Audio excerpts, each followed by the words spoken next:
When you finally step away from the corporate machinery, the darkness of the transition doesn't last for a single moment. It stretches.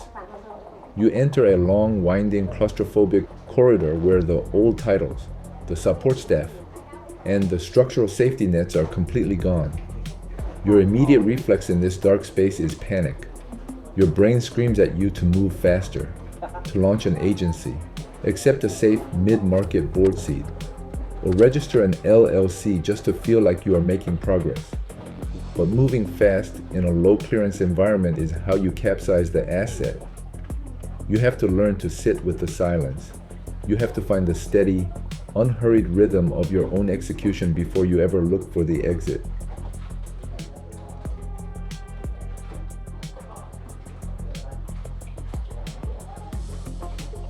Right here, deep in the absolute belly of this mountain, the abstract reality of the modern market took a physical form.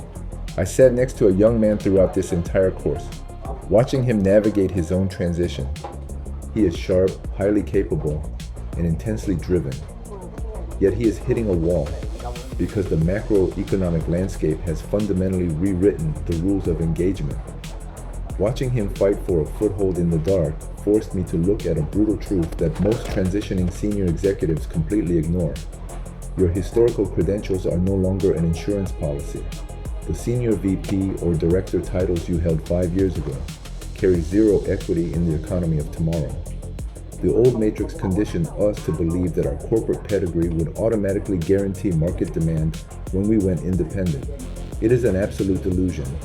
Look closely at the two figures on your screen right now. You are looking at two entirely different generations of talent, trapped in the exact same low-clearance economic choke point.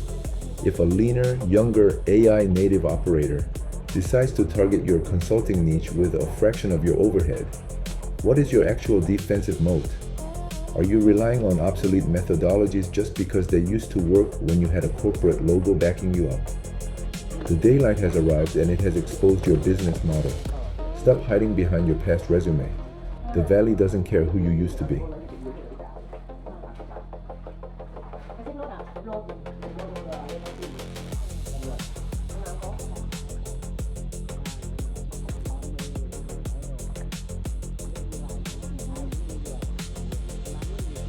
Once you survive the initial exit and burst into the open daylight of independence, your next instinct is to hunt for a niche.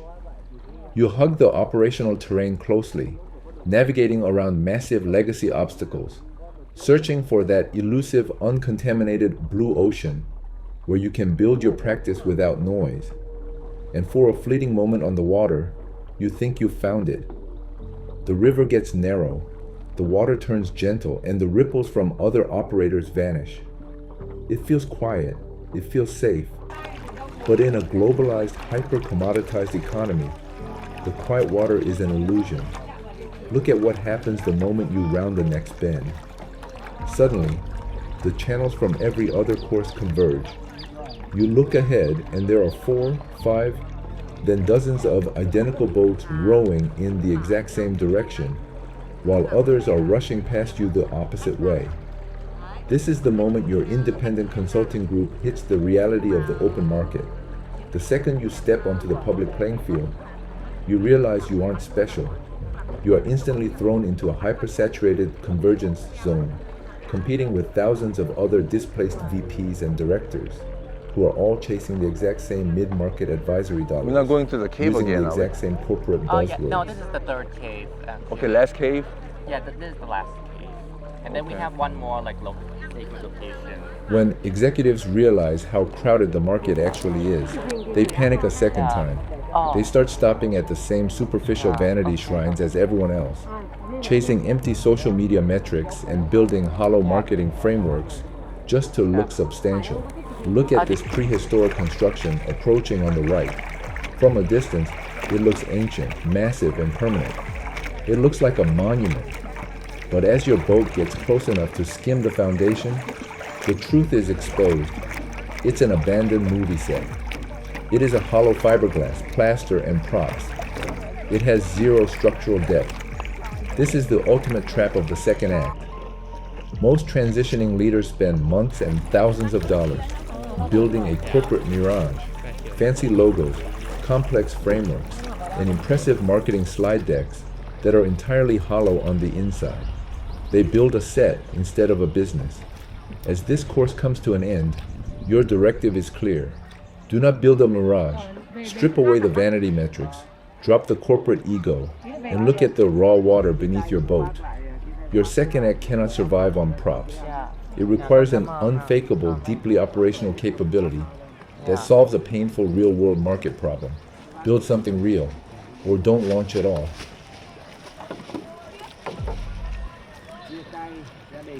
Dạ. Con cảm ơn.